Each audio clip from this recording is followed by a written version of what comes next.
Alright, so this is our third vlog.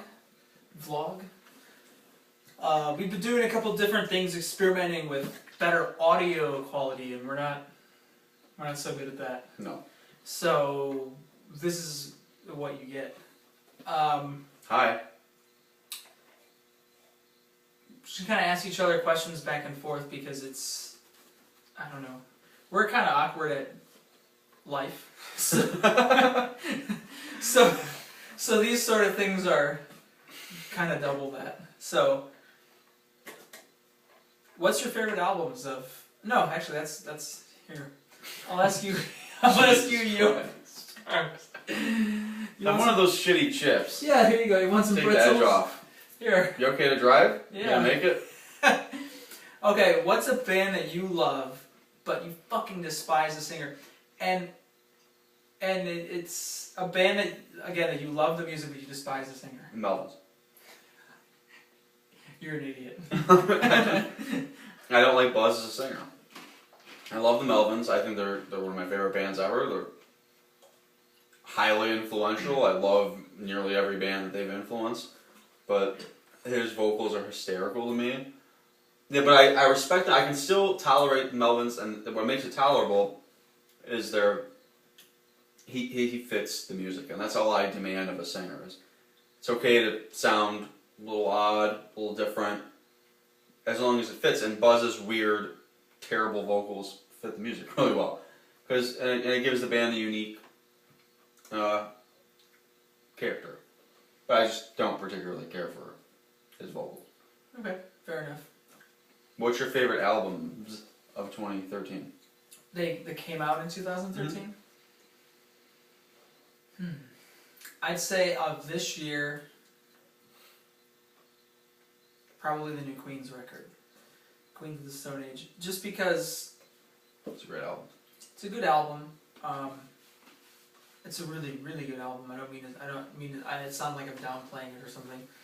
No, it's a good album. I just, I've been listening more lately to things of decades ago recently, so I haven't really been listening to too much new music. Just because there hasn't been that much good new music being made for the last, 10 years. See, that's the thing. I don't really know if that Queen's record is great or if rock music just sucks now so badly that whenever a mainstream rock album comes out and it's impressive, I think to myself, yeah, it's good, but the bar is so low. Yeah, but I think you and I have an extensive we know about a lot of bands, and I'm still impressed when a new Queen's record comes out. I'm not just impressed because, well, it's the best song on the radio right now.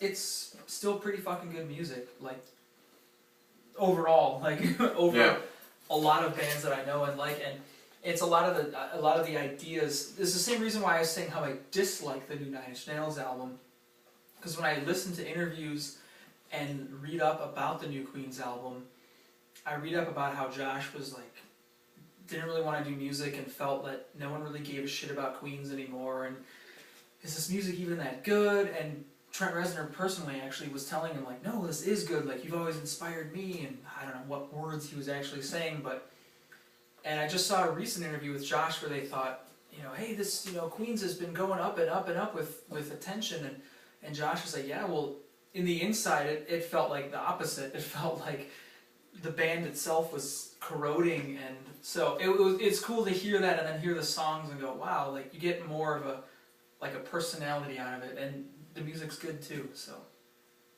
yeah, it's an inspired record.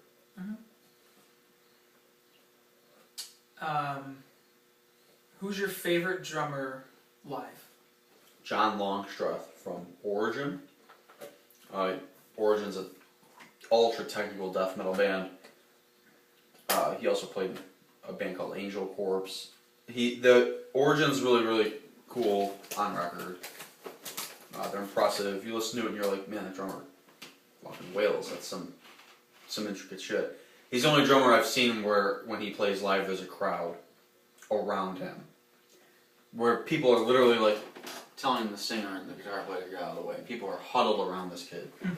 Because you listen to it when you see it live and you're seeing just these insanely technical blast beats and all these fills and everything, all the things he's capable of doing, it's mind-blowing.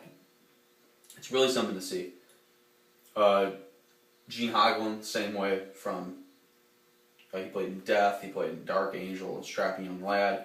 I first saw him with Strapping Young Lad. I was too young to see him with Dark Angel or he was in Death. But when I saw him play in Strapping Young Lad, I was like, geez, oh man. Like, that's fucking... Like I said, man, people that you're thinking about, man, I think I'm going to pick up the drums. Then you see somebody like that playing, and you're like, not going to pick up guitar. the drums. Maybe bass. Like, I'm like... but it's definitely those two who are my favorite live drummers. I had a bad experience with the guy from Floor. I love that self-titled Floor record. He's a nice guy. He's an awesome dude. I mean, he's really cool. I just, that record's really good sounding. Just the acoustics and everything didn't really fit. It didn't really give the same vibe. Also, I have to say too, Pete Sandoval from Morbid Angel is another guy who you're like, he's always tip top. So, those are the three dudes. What is there a style of music that you'd like to get into more or know more about that you maybe know somewhat about? I guess jazz has always been something that I wish I could know about more. I feel a lot of people, I don't know, I kind of feel like it's just like a conversation piece or almost like a trophy.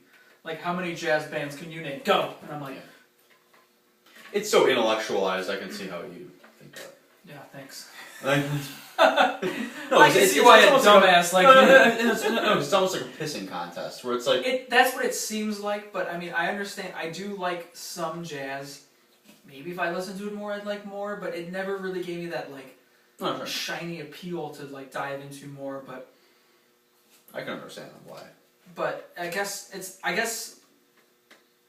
a question though to say, what would you want to get more into is, if I wanted to get that more into it, I would just get more into it, but that I feel is a style that I feel like it's like, well, I graduated from listening to pop punk, yeah. Then I got into rock and roll, and then now I'm into jazz. Yeah. Oh, listening to jazz doesn't make you intelligent. It doesn't, and I feel like some people use that, like I said, as like almost like a musical trophy. Like, yeah. How many jazz drummers can you name? Like Gene Krupa, Buddy Rich. Oh, you win. You know. I love jazz as a historian because I came to it studying Black history in Cleveland and other things, and I do love a lot of jazz.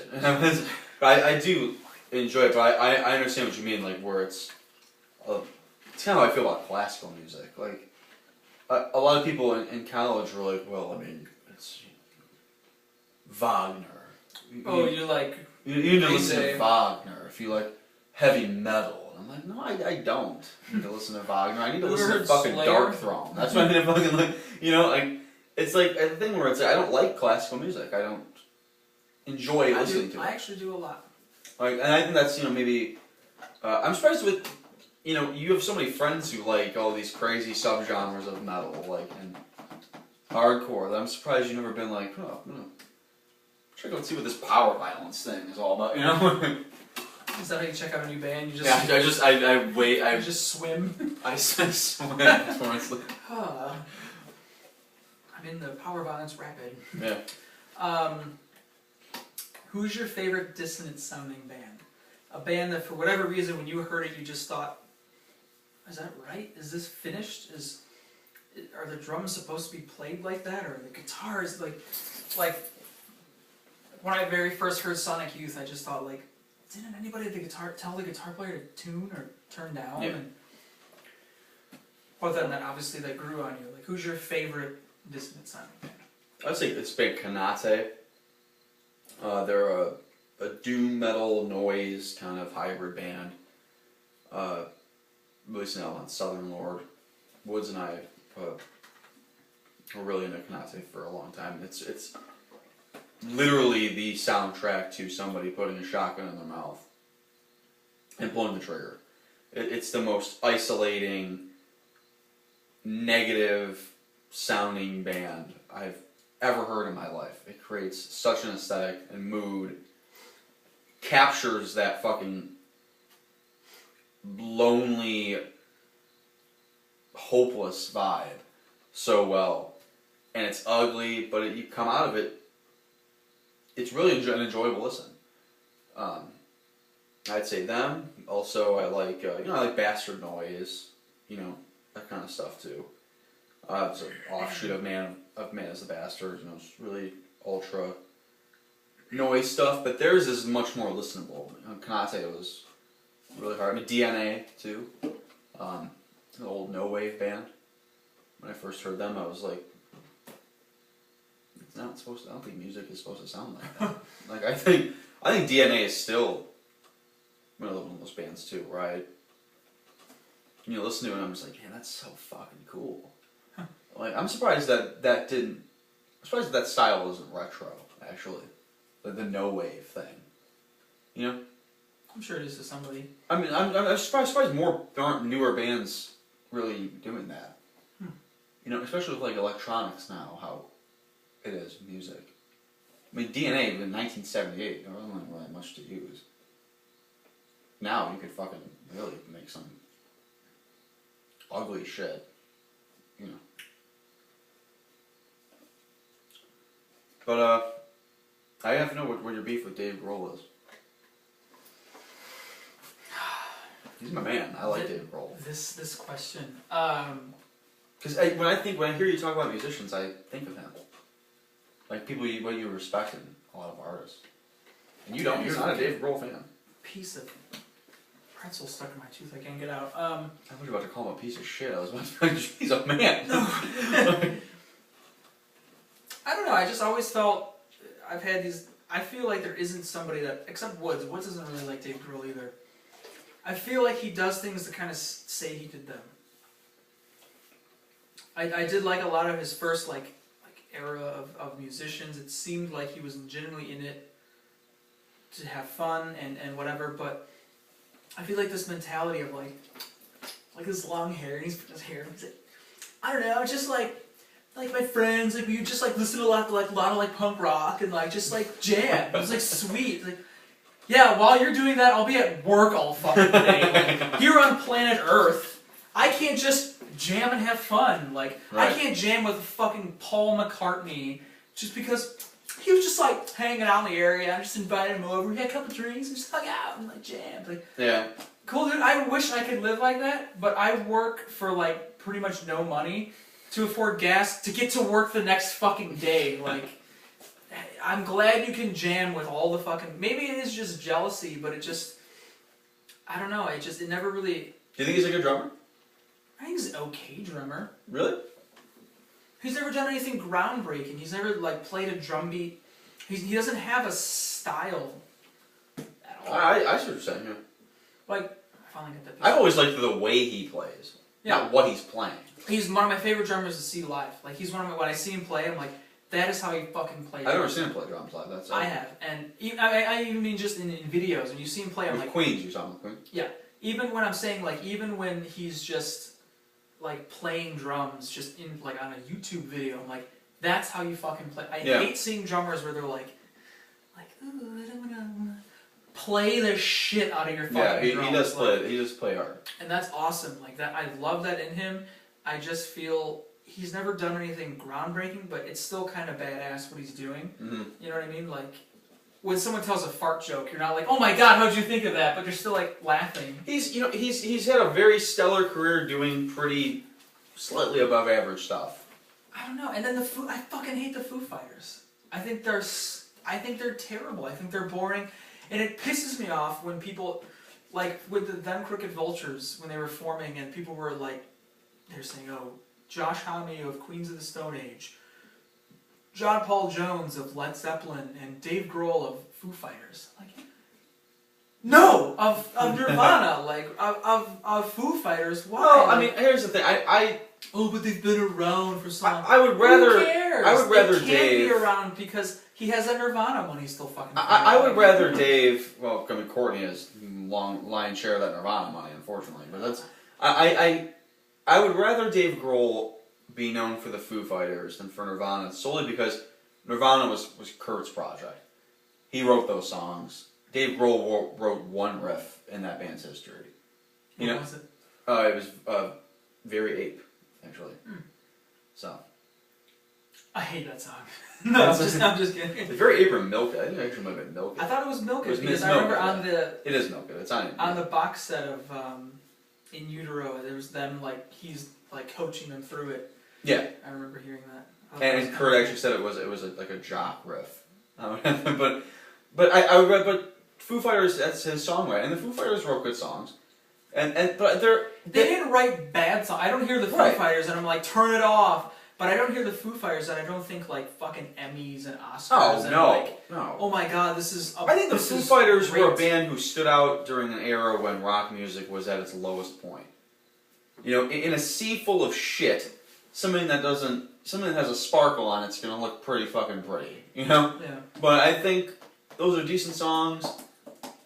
In an era when there were so many generic bands out that anything that even had a shred of integrity was going to be hoisted upon everybody's shoulders, as this is fantastic. But Grohl, I think he's... I definitely... I respect him. I like the Probot thing. I loved. I love that. That's just really cool. That's something I would love to do. If I had the means to do that, I'd fucking get Kronos, I'd get fucking Tom G. Warrior from Celtic Frost, you come over, have fucking beers, I'd write some tunes, and we fucking jam. I think that's great. I think that was cool. I think I think he likes to show audiences his appreciation for a lot of different kinds of music. Which I think is, I could see how that could be like, oh, you know, look at me over here now. I will say when I was like first getting into like really watching YouTube videos of interviews and stuff, he did always seem like the most grateful and the most actual human being with interviews, where they would ask him like, how did you start this band? He's like, I had no idea this was going to happen. I was just high playing drums really loud in my, in a garage, and then it turned into this, and now we're on the radio, and then we're, into this, and then playing with this guy, and I get to meet this guy, and maybe it really is just jealousy, because I see him like being, like if I was sitting here at the studio and I could just text like Trent Reznor, like, hey dude, I'm eating pretzels, they suck, you want to come over and jam? I'll buy you tacos. Yeah. I would do that in 5 seconds, and I guess good for him that he can do that and then tell people about it, but I just feel maybe it is just jealousy, like, I don't know. Yeah. Like, how would you feel? I'm like, dude, start this new band, yeah? Who's in it? Trent Reznor, John Lennon came back to life, and like... His nonchalantness about it could be a little I don't know. Because most people can't relate to that. They can't relate to... Hung out with Lemmy last weekend, we just, we're hanging out. Yeah. Like, we just got drunk and like jammed. It's like rock star stuff without really having a bad attitude about it. It's kind of a bad attitude. Yeah. I don't know. But, what's your favorite band with the most extensive discography? Like, if I told you... what's your shirt? Failure Face. Okay, if I was like, dude, I want to get into Failure Face, I found their CD for $1. A band that you'd hear someone say that you're like, oh, dude, there are so many albums that don't sound like Brian Eno. I was telling you, like, if someone's like, I bought a Brian Eno CD, I'm like, oh, you're either gonna, like, is this question making sense? Most extensive discography where it's just so much shit where you're like, all right, if you're gonna get into them, let me guide you through a usual. Well, I don't think you have to have a lot of albums for that. That's what I was thinking about this question too. I was thinking about, a band like Napalm Death has so many records where I could just, it'd be hard to pick one to start with. But stylistically, a lot of their albums aren't too dissimilar from one another, where you could, I would say like, oh, here's Harmony Corruption, but if you get Enemy of the Music Business, which came out years later, it's not too far removed. Whereas a band like Ulver, if you were saying like, I really want to get into this band Ulver. They started off as like a Norwegian black metal band, ultra fucking raw sounding. Then now they make like soundtracks, and they have like, they became like the forebears for like the dark ambient genre. So they're stages of Ulver's career. That if you want to be an Ulver fan, you have to be introduced to Ulver's different, what the different phases of the band's character. So who's your favorite band that has an album? That's what I'm... Probably Oliver, because they're a band that's challenging to listen to, because you can listen to one era of Oliver and fall in love with it, and listen to another era of Oliver, and so it's bad. fucking terrible, you know, like where they.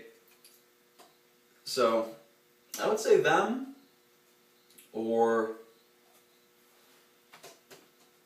I mean Sonic Youth too. They have such an extensive catalog.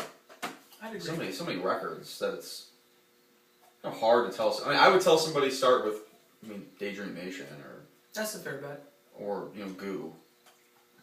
I wouldn't tell them Dirty, that's for sure. No, Dirty's my favorite, but I feel like if you like Dirty, chances are you might not like a lot of their stuff. yeah. I would maybe say, Woods always liked Sister a lot, which was one of my favorite albums too, because it blends kind of like the rock with some of their crazy no wave noise kind of shit they were always doing. It's like their first record where they started being an actual band. Yeah. So, but yeah, that's one of those. They're probably one of those bands too, where I'd be like, I don't really know. Where I tell somebody who's the most impressive active musician or songwriter. I was surprised when we were running over these questions. I was surprised that you didn't think that this right away. You said it was Josh Homme. Buzz, King Buzzo. And Really? takes the fucking cake because he doesn't seem like he stops. He doesn't seem like he sits down like Dave fucking Grohl sits down. And it's kind of funny since of the kind of almost beef those two have that I would pick his Did they side. have beef? I didn't know they had beef. I don't know. I don't know them, either of them, well enough to know, but I know that it definitely seems like there was, something there, because I know, Dave was going to be in the Melvins, and then you never heard from him, and then the Foo Fighters came out, and I'm sure there was a little resentment on Buzz's side, seeing Dave Grohl, who Melvins always kind of had the upper hand with Nirvana, and then Nirvana was like, yeah, upper hand, huh? Well, we're going to go way past where you're going, and go, play with Paul McCartney. They just went different routes, But my most impressive active musician is definitely King Buzzo, because he doesn't seem like he sits back to enjoy what he did. For example, a painter that Granted, I don't really think the Melvins have the kind of commercial success that really would allow him to do that in a way that Dave Grohl can. I don't think he gives a shit if his album. Oh, I'm sure he doesn't. And I don't know.